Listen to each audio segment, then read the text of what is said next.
What is up, guys? Welcome to Gamer Culture TV. Now, I'm by no stretch of the imagination, am I a seasoned veteran trophy hunter. I'm not claiming to be. I've got a cool 14 platinums right now, so it's nothing impressive, but I've only had a PlayStation 4 for about 4 months, so it's not like I've had it for a really long period of time. But I do enjoy collecting platinums, and I played games sometimes and I've been thinking to myself, wondering, is it worth it? Is it worth this slog? Is it worth powering through to get this platinum?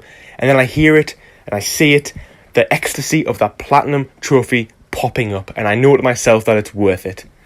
So this video goes out to all you guys who love collecting platinums, and I'm going to show you guys how you can make 5 platinum trophies appear on your account in 10 hours. That's together. If you can finish these games in a reasonable time, you'll be able to get 5 new platinums. So watch this video and set aside one day and you'll have 5 more platinums to show everybody.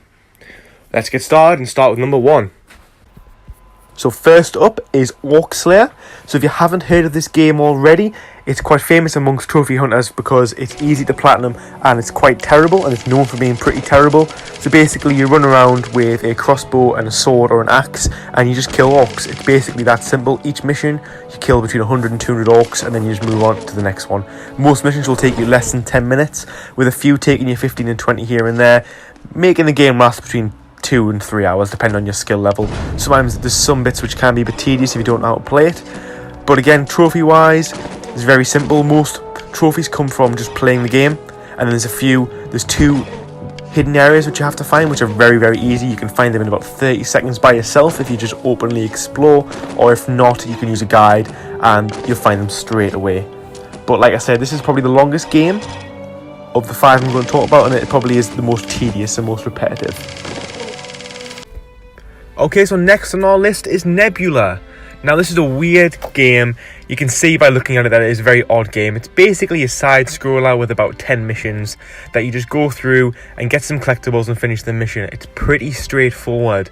The collectibles aren't really hard. However, I would probably recommend doing a walkthrough to get through it as fast as you can, because as far as platformers go, it isn't very good. Thankfully it's quite short. I finished it in about 35 minutes, and you can get a guide up and finish it in probably less than that.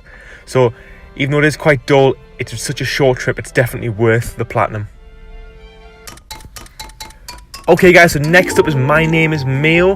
Now as far as trophy hunters go, and as far as general PlayStation users go, everybody has heard of this game because it's basically the easiest platinum in existence.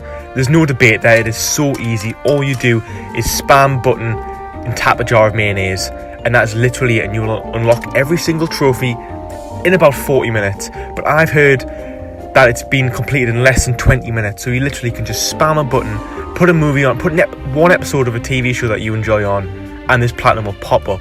So now that's basically 3 platinums you could have in 5 hours at this point. Okay guys, so next up is Adventure Origins. This is basically a poor man's Uncharted game where you just go through 11 to 12 puzzle based missions where you solve 1 to 3 puzzles per mission, and then you'll have most of the trophies when you finish that. There's only 2 trophies that you can get without following the story, which is, one is for sitting down for 90 seconds and not pressing anything on your controller for when the game starts, and the second is for collecting 3 items, spinning 3 globes, 2 of which are in the first mission. So you can literally play the game without a guide, and it'll take you 2 to 3 hours depending on how good you are at solving puzzles. It took me about 2 hours 45 because it was a little bit boring and I wasn't really concentrating on the puzzles. But if you really want to get through it as fast as possible, about 2 hours is the number I would recommend. So our final game of this collection is Goosebumps. I really did not enjoy this game at all. It's a point and click game set in the Goosebumps universe where you travel around and basically try and solve the game. It's very open, it doesn't really tell you what to do or where to go, and without a guide this game could take you 4 to 5 hours, to be honest, because it's so open. A lot of it doesn't really make sense. It's asking you to do, you'll do something and then something will happen which really doesn't make any sense whatsoever, and it's basically using either your Goosebump knowledge, which mine must have been pretty poor even though I did watch it as a kid, or just using general nonsense thought patterns to actually try and solve some of the puzzles.